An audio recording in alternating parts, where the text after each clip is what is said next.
Joining me down the line now, a legend of the internet, an icon, perhaps the world's first YouTube celebrity.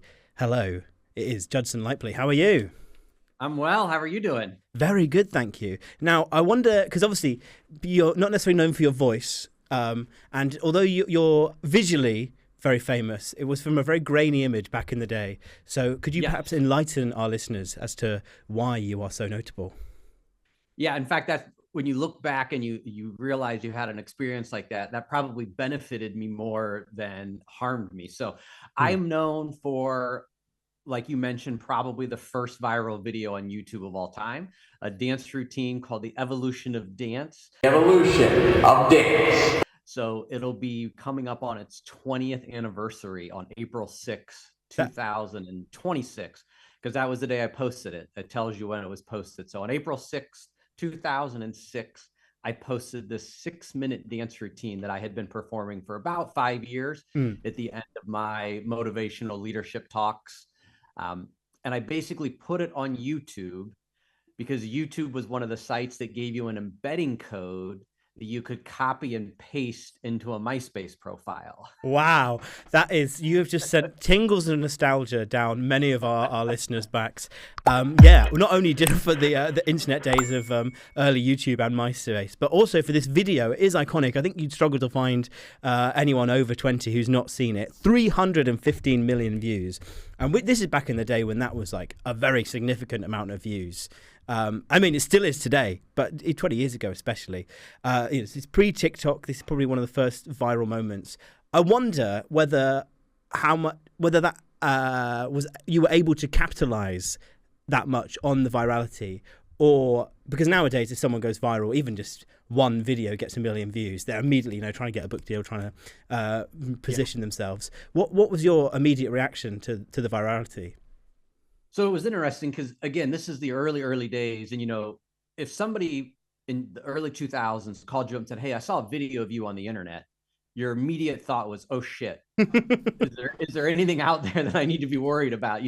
Video sharing was, and part of what made YouTube brilliant is they made sharing videos easier, because prior to that, even if you look at the viral videos, the dancing baby from Ally McBeal, Gary Brasilo's Numa Numa, the original one, the Star Wars kid, those videos were full files. And so you would send the file to somebody else, and if they didn't have high speed, if they didn't have a direct line, it might take an hour or longer for it to download this, 30-second grainy video. YouTube kind of led us down this path where sharing videos became a lot easier. So when my experience started rolling, I didn't even really know how to take advantage of it. So people always ask that question: did you make any money? I've never made any money directly off the viewer count of the YouTube video. The partner program didn't exist in 2006. It's all licensed music. Yeah. It was all, it's one of those things where I'm not upset about it. I don't ever sit around and go, "Oh, if only, 315 million views means it would be blah, blah, blah." Yeah. My career as a professional speaker thrives on who knows me. Yeah, of course. And so when you have an experience like that, I got, millions of dollars worth of advertising. Over here in the States, I got to do all of the major morning shows and talk shows and appearances. And for essentially about 4 or 5 years, I was the video, because there was no competition yet. It was before TikTok, and the video didn't even exist on Facebook. Facebook wasn't doing video at that point in time. Yeah. So, YouTube was the only game in the video world, and my video was #1. And so it was a really nice, a very, very long run of being able to capitalize on that, just that notoriety and that exposure. Brilliant. Yeah, not 15 minutes of fame, perhaps 15 months or even more. You're the top of the game in the only game. That's brilliant. I'm very glad as well you were able to benefit off it, because we talk to lots of viral people on this show, and often they're just regular people who have made no money off of their virality other than just sort of being well known forever. So I'm glad it translated into your keynote speaking. So you were already, I wondered, because when I checked out your latest Instagram and your CV at the moment, I wondered whether you had transitioned from internet celebrity to keynote speaking, but you were always doing it. How did you change the content of your speech based off of your success? Yeah, I was very, very fortunate. And I think when you look at what happens to most people when they go viral, they try to pivot. Mm-hmm. They do something that catches on, and you can talk about what causes things to go viral and what things don't, but most people, they don't have a foundation to build upon whatever it was that made them viral. Yeah. So in my case, I was very fortunate that I had been speaking for almost 6 full years, working on my stagecraft, getting better on stage, honing my own message.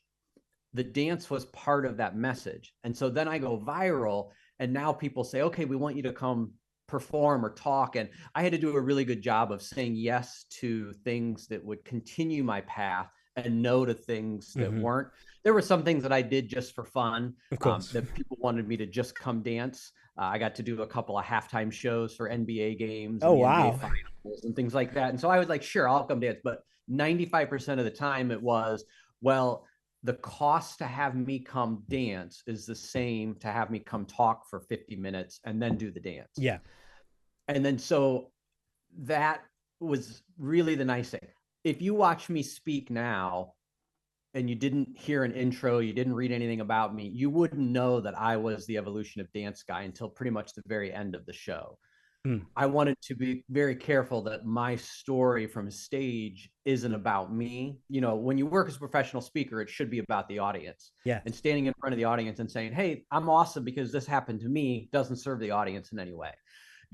My overall arcing theme is that everything changes, not everything evolves. And there's a difference between those two things. And the dance is just a reflection of how the world always moves. We always want to know what's new and what's trendy, whether that's music and dancing or stylistic things or the new app or whatever it is. And so it doesn't mean that what happened before is bad or what coming down the pipeline is better. It's just a reflection of the way the world moves. Yeah, amazing. I was going to ask about the context of the dance in the speech, so that enlightens me greatly. Thank you. I've got 2 questions off the back of that. Number one, you say you don't reveal that you're the Evolution of Dance hero. I'll use that word, hero. But do you still get recognized in the street? Do people, or is it such a case that it was such grainy footage that you have anonymity? Correct. The grainy footage part, and for people that have not seen it, again, this is the actual performance was from 2005. It was originally on what's called a high 8 digital tape, which I then dumped into my computer. And at the time, in order to upload that to YouTube, because again, we're talking, if you remember, the lines were called DSL lines, or direct service lines for internet. And we're not talking about high speeds here. And so you would remove pixels, you would shrink it down, so the video is really, really small compared to the HD stuff we see that our phones can do today. Yeah. So the video is from a distance. There's a spotlight. It's me on stage. I'm kind of washed out because of the spotlight. You can hardly make out my face. So I always laugh because I think I get the best of both worlds. I get all of the marketing monikers and the kudos that go along with it, but I never had to deal with somebody just randomly walking up in the street and being like, holy shit, you're the Evolution of Dance guy. Dance for Funky Boy, dance. Yeah. Oh, amazing. That is dreamy, the best of both worlds. It's so HD nowadays, you can't get away with any virality without people and like you said, up. you've talked to some other viral people, and I've had the chance to meet a few of them over the years. And a lot of them kind of had the opposite. They might not have been able to capitalize in their own life and career, but they still get recognized.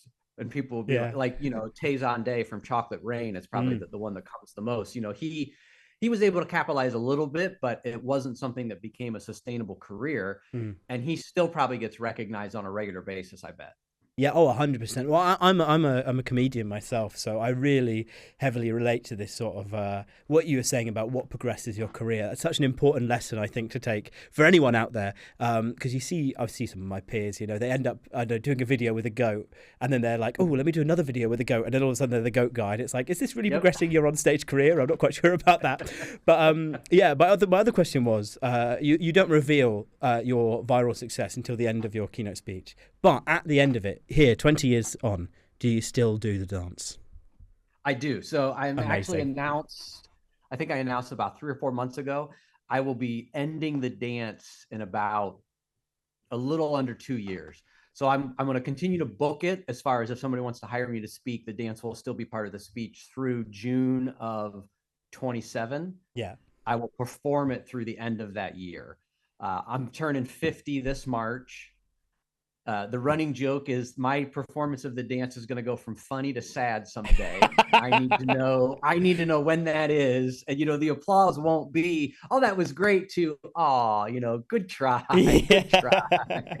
Oh, amazing. So we've caught you right at the, the sort of pinnacle of the evolution of dance. There you go. A lesson to our listeners. You've got 2 years left to book Judson. If people do want to, well, we're very UK based. Do you come over to the UK a lot? I've been over a couple times, so I've done a couple of different events. In the early days, I got to do a charity soccer game in Maastricht in the Netherlands.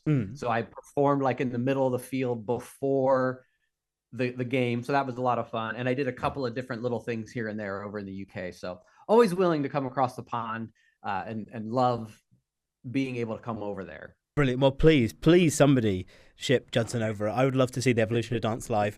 My follow-up question to that is, if people do want to book you, where should we send them? How can people get in touch to enjoy the last 2 years of the evolution of dance? Yeah, my website is just my name. So it's Judson, JUDSON, LAIPPLY @.com. Mm-hmm.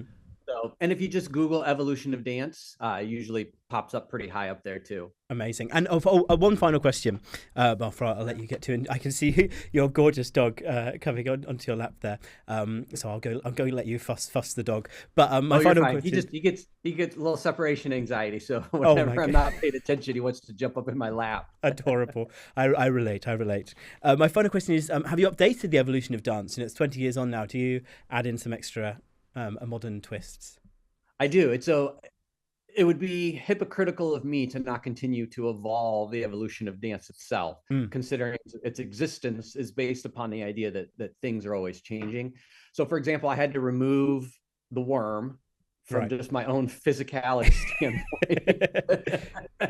And I have updated it. It is now just under 8 minutes long instead of the original 6. So there's about a 2 minutes worth of new stuff on the end.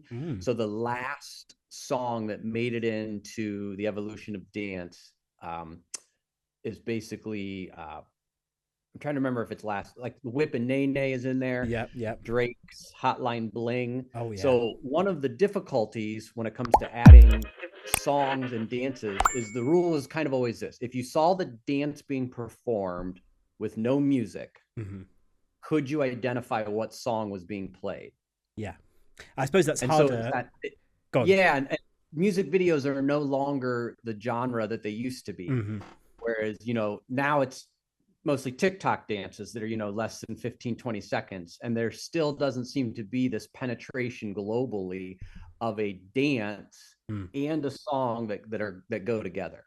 Yeah, we have definitely seen the decline of a universal dance music recognition. But whilst it is still about, whilst you have the chance for another 2 years, 2 years only, please go see Judson wherever you can find him, book him for your events. Thank you so much for your time. I really appreciate it. My pleasure. Thanks for having me. Take care. Have a great day. Bye-bye, Judson.